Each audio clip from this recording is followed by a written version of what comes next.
السلام عليكم، مرحبا بكم. معكم إيلين من قناة تفت كويزين. لكم أحلى تحية لأغلى متابعين. اليوم جبت لكم وصفة سمكة تونة مشوي بتتبيلة بزاف بنينة.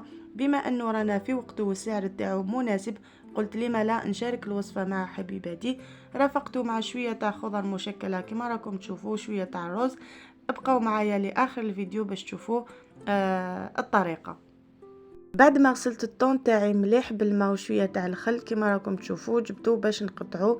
نحيت له كامل هذيك الجلده اللي تجي يابسه من الفوق، هذيك الجلده الكحله، ونحيت له ثاني هذوك الزوائد، وبديت نقطع فيه يعني على حسب واش راني حابه نطيبو انا. اليوم خيرت نديرو لكم دي ستيك يكونوا يعني نشويهم في الطاجين بطريقه وكما قلت لكم بتتبيله بزاف بزاف بنينه.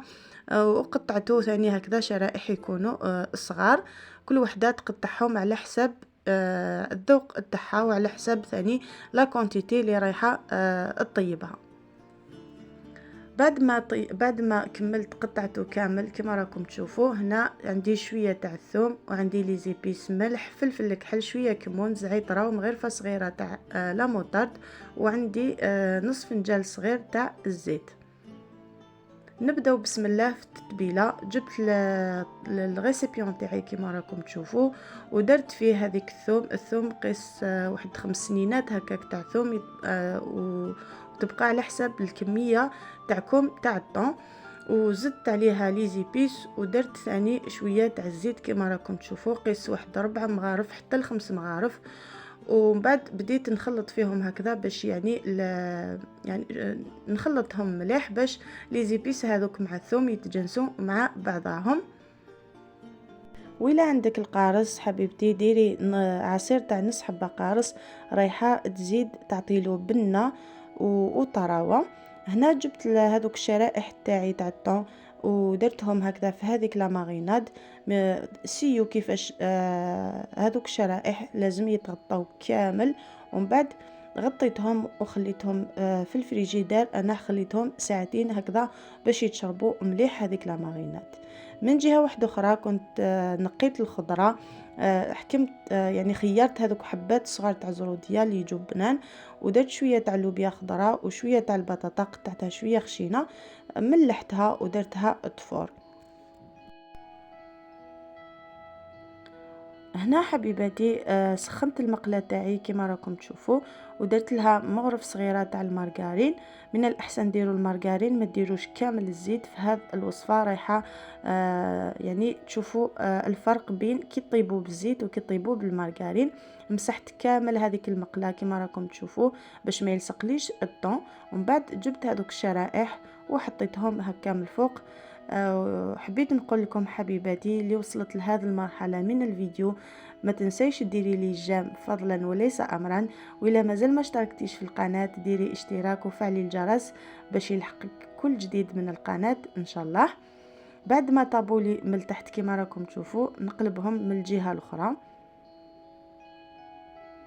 فوالا، برك النصيحه اللي نعطيها لكم حبيباتي، ما تقلبوهش حتى تشوفوا اللون تاعو يعني بدا يتبدل من الفوق، باش تقلبوه باش هكذا باش ما يتفتت لكمش.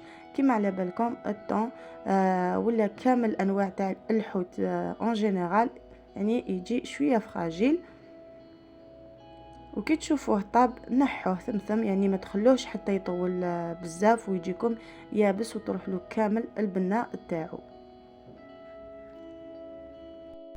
حبيباتي كنت حضرت ديجا معاكم وصفه تاع الطون بلا صوص طوماط، نخلي لكم الرابط تاع الوصفه في اول تعليق مثبت اللي حبت ديرو بلا صوص. هنا من جهه واحده اخرى درت شويه تاع الزيت وشويه تاع المارغرين في مقله كي سخنت، درت فيها الزروديه تاعي مع اللوبيا مع شويه تاع الثوم وشويه تاع المعدنوس، وخليتها تتشرب مليح مليح هذيك البنه تاع الثوم وتاع المارغرين. وبعد من جهه واحده اخرى هذاك الطبسي وين درت لا ماريناد كانت بقات لي شويه فيه، درت فيه هذيك البطاطا اللي كنت فورتها هكذا باش يعني البطاطا تاعي تجيني بنينه وما تجيش صامته. حطيتها يعني فرغتها كما راكم تشوفوا في المقله، وصوتيتها بهذه الطريقه. برك نصيحه، كي تحطوا البطاطا هذه ما تخلوهاش يعني بقاو واقفين عليها، لازم تخلطوها بهذه الطريقه باش ما تلصق لكمش في المقله. وكي تشوفوها تحمرت من التحت يعني اقلبوها باش تتحمر من الجهه الفوقانيه، وبقاو كما قلت لكم تحركوا فيها بهذه الطريقه. ومن بعد مع الاخر ديروا لها شويه تاع المعدنوس والبطاطا راهي واجده.